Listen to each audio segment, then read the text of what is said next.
How's it going, everybody? Today we're going to be taking a deep dive into Sam Raimi's Spider-Man from 2002, specifically the Thanksgiving scene. Today we'll be looking at three main elements involving the screenplay, costumes, and sound. And it's the combination of these three elements that allows the viewer to experience a scene that involves high stakes, suspense, and anxiety.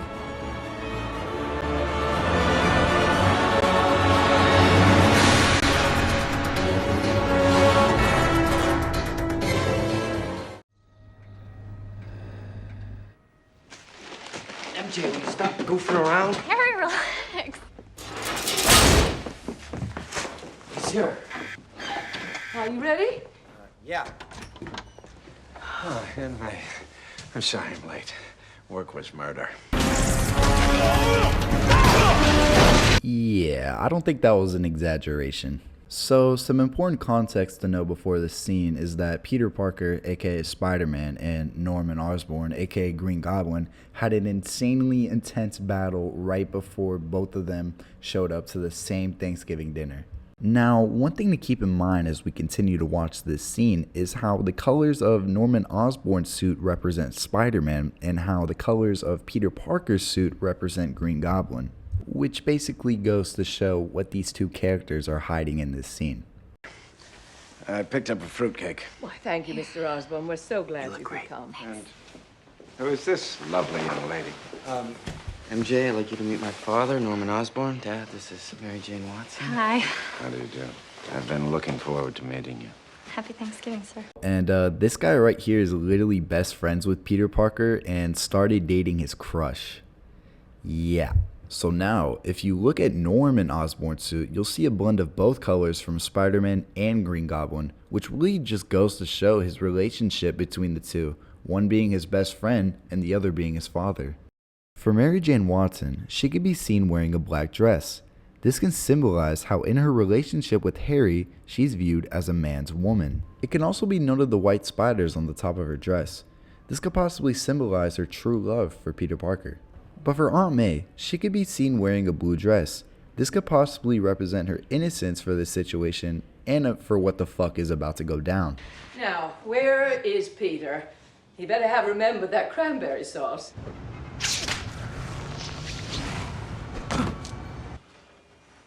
Oh, that's weird. I didn't know he was here.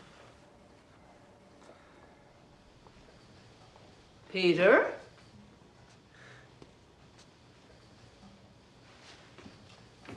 Peter? Is that you? Okay, so this is the exact moment that the high stakes, suspense, and anxiety all kick in at the same time. So you could really thank Sam Raimi for this script writing. So don't forget. You are watching a master at work. Pete? How strange. There's nobody here.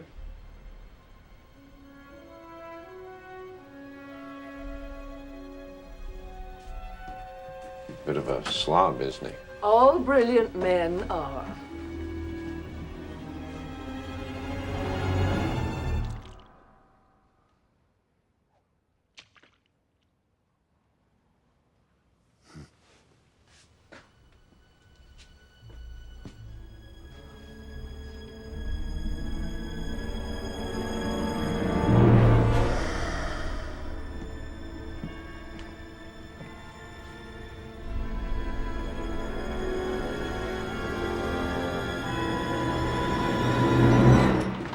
Hey everyone. Oh, Peter. Sorry I'm late. It's a jungle out there. I had to beat an old lady with a stick to get these cranberries. Yeah, I don't think that happened, but let's talk about what we just watched. So it seems like Peter's about to pull this off without being caught, until that single drop of blood hits the floor. But to know how we got in this situation, let's see how Peter Parker got the cut in the first place. So Norman, being aware of this situation, notices the blood drop on the ground. He looks up, but no one is there. This creates conflict for Norman Osborn, which can be highlighted by the sound of the goblin strings.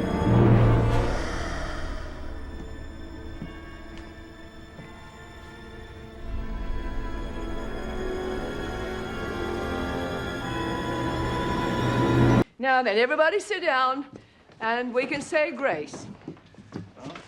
Parker. Here we go.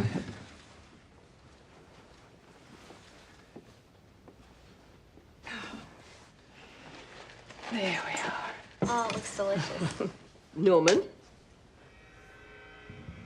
will you do the honors?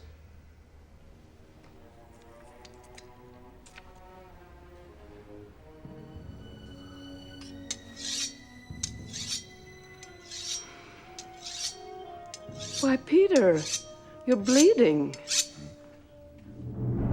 Oh, yeah.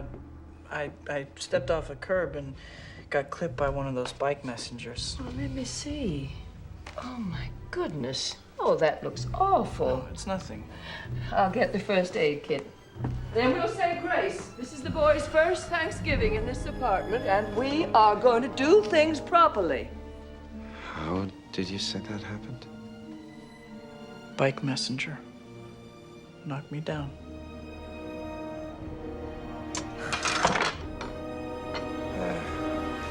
You'll excuse me. I've got to be going.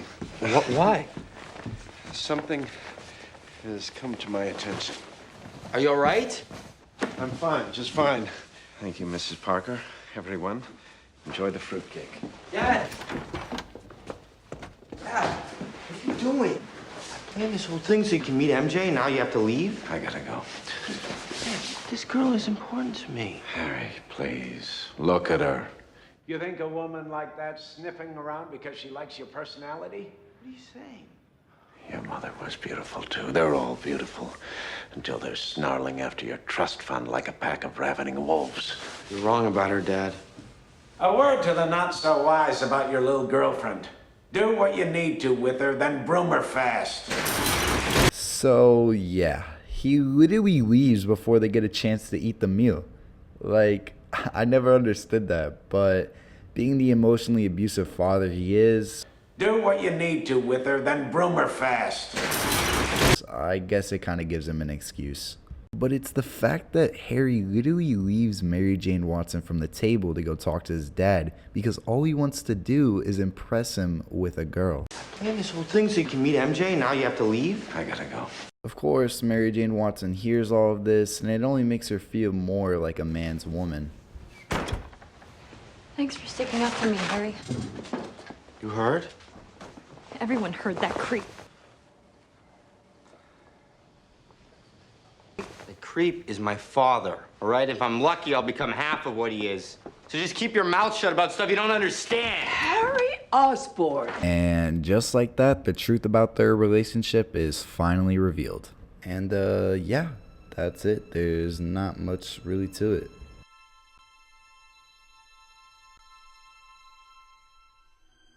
So, is this the most awkward Thanksgiving dinner of all time? Probably. But the importance of this Thanksgiving dinner lies within the suspenseful subtext that opens up storylines down the road for these characters. Without Aunt May noticing the cut on Peter's arm, Norman never leaves Thanksgiving dinner.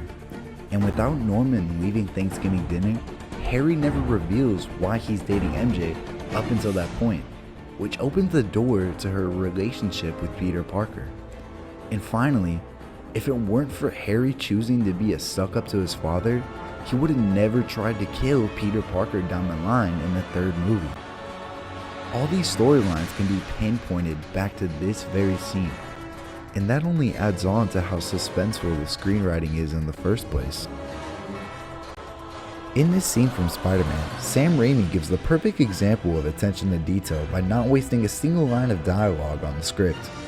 It truly is a perfect example of suspense, and with the right costumes and sound design, little things do go a long way in filmmaking.